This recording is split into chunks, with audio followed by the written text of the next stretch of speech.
அழியாம நிலைச்சு நிற்கிறது ஒண்ணுதாப்பா, வேற எல்லாம் அழிஞ்சிடும். சொத்து, நிலபுரம், வீடு வாசல், உறவு எல்லாமே அழிஞ்சிடும். ஆனா ஒண்ணு மட்டும் அழியாது, நீ உழைத்து பிறருக்கு நன்மை செய்து அல்லது நீ நன்மை என்று எதை நினைக்கிறாயோ அதை செய்து உனக்கு மட்டுமே சொந்தமாக இருக்கிற புகழை நீ தேடிக்கொள்கிறாய் அல்லவா, அந்த புகழ் மட்டும் அழியாத ஒரு தன்மை உள்ளது. ஒன்றா உலகத்து உயர்ந்த புகழ் அல்லால் பொன்றாது நிற்பது ஒன்று இல்லைன்னு சொல்லிவிட்டாலே அதுக்கு மாற்று கிடையாது. உண்டுன்னு சொல்லிவிட்டாலும் அதுக்கு மாற்று கிடையாது. உண்டுன்னா உண்டுதான், இல்லைன்னு சொல்லிவிட்டாலும் அதுக்கு மாற்று கிடையாது. தமிழ் சொல்லுக்கு அப்படி ஒரு பொருள் உண்டு. இறுதி விளக்க சொல் என்று சொல்லுவார்கள் இலக்கணத்தில். உண்டுப்பா அப்படின்னு சொன்னா அது உறுதின்னு பொருள், அது மறுதலை கிடையாது. இல்லைன்னு சொல்லிவிட்டாலும் அதுக்கு மறுதலை கிடையாது. அதை போல பொன்றாது நிற்பது ஒன்று அழியாம என்னைக்கும் இந்த உலகத்தில் நினைச்சிருக்கிறது ஒருவன் தேடிக்கொண்ட புகழ்தான். இன்றைக்கு நாம் எல்லோரும் இங்கே கூடியிருக்கிறோம்.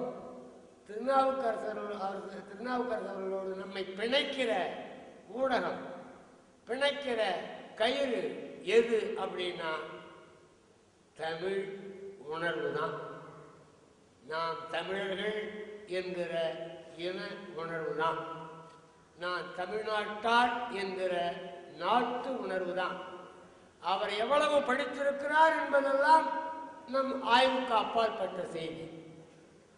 ஆனால் மிகப்பெரிய அறிவாளிகள், மிகப்பெரிய படிப்பாளிகள், உலகம் சுற்றியவர்கள், அரசியல் கட்சிகளின் தலைவர்கள், இவர்களெல்லாம் தமிழ் மேம்பாட்டுக்கும் தமிழ் உணர்வை வளர்த்தெடுப்பதற்கும் ஆற்றிய பங்கை காட்டிலும் பன்மடங்கு பங்கை அவர் ஆற்றியிருக்கிறார் என்பதை நான் பார்த்தேன். இங்கே அமர்ந்திருக்கிற நீங்கள் பார்த்தீர்கள். இங்கே வராத பல்லாயிரக்கணக்கான புதுவை பெருமக்களும் வெளியில் இருக்கிற மக்கள் அறிவார்கள். நான் ஏற்றில் எழுதுகிற பொழுது துருதுருன்னு இருப்பார், எப்பவும் ஓடி ஓடி பணியாற்றுவார் எழுதுறது. நான் நேராக பார்த்து எப்ப பார்த்தாலும் ஒரு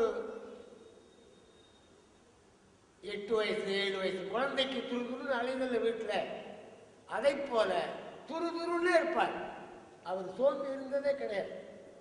அதை போலவே ஓடி ஆடி நம்முடைய அங்கே பணியாற்றுகிற உணவகத்தில் பணியாற்றுகிற தம்பி சொன்னது போல எங்க போறோம், யாரை பார்க்க போறோம், எந்த நேரத்தில் போறோம், அதையெல்லாம் கருத மாட்டார். வந்திருக்கிறவங்க தெரிஞ்சவங்களா தெரியாமலா, என்ன நேரிட்டு இருக்கு அவருக்கு, அவருடைய துன்பத்தை களையவதற்கு அல்லது அவருக்கு உதவி செய்வதற்கு நாம் என்ன பண்ணலாம். அதை முழு மனதோடு செய்த ஒரு பேராற்றல் படைத்தவர். பேராற்றல் எல்லா அமைச்சர்களையும் தெரியாவிட்டாலும் பல அமைச்சர்களுக்கு அவர் உற்ற நண்பர், உற்ற தோழர். உயர் அதிகாரிகள் பலருக்கு அவர் உற்ற நண்பர். மருத்துவர்கள், வழக்குரைஞர்கள், புலவர் பெருமக்கள் பலருக்கு அவர் போற்றப்படக்கூடிய ஒரு நண்பர். அப்படியெல்லாம் விளங்கினார். அப்படிப்பட்ட திருநாவுக்கரசரை இழந்திருக்கிற இந்த சூழல் எதிர்பாராமல் நடந்துவிட்டது. அவர் நோயா படுக்கல,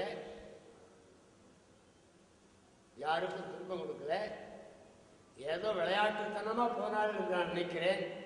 போனவர்கள் 3 பேருமே ஒரே நேரத்தில் சில மணித்துளிகளில் உளுந்தூர்பேட்டைக்கு பக்கத்தில் மறைந்து விட்டார்கள். அந்த செய்தியை என்னுடைய பேரன் சொல்லுகிற பொழுது நான் வெளியூரில் இருந்தேன். நான் உடனே என்னுடைய மருமகனிடத்தில் தொடர்பு கொண்டு, அந்த மருத்துவமனையில் எங்கள் கட்சி மருத்துவர் இருக்காருப்பா, விரைவா உடலை எடுத்துக்கிட்டு போகிறதுக்கு முயற்சி பண்ணுங்க அப்படின்னு சொன்னேன். அப்போ அந்த மருத்துவர் சொன்னார், இப்போ முன்னாள் முதல்வர் அரங்கசாமி வந்தார், அதுதாங்களான்னு கேட்டார். ஆமாம் ஐயா, அவர் அரங்கசாமி அவர்களுக்கு வேண்டியவர். எனக்கு என் குடும்பத்தை விட்டு, என் குடும்பத்துக்கு அப்பாற்பட்ட ஆள் இல்லை அவர். என் குடும்பத்தில் ஒருத்தர், நான் அவர் குடும்பத்தில் ஒருத்தர். 21ஆம் தேதி இரவு 10 மணி வரையில் நாங்கள் எல்லாம் ஒன்றா இருந்தோம். எங்கள் மருமகன் வீட்டில் என் பேத்திக்கு திருமணம் உறுதி செய்கிற நிகழ்ச்சி. அதுக்கு திருநாவுக்கரசு, விஜயா, சுந்தரேசன் எல்லாரும் தான் சோறு பரிமாறினாங்க.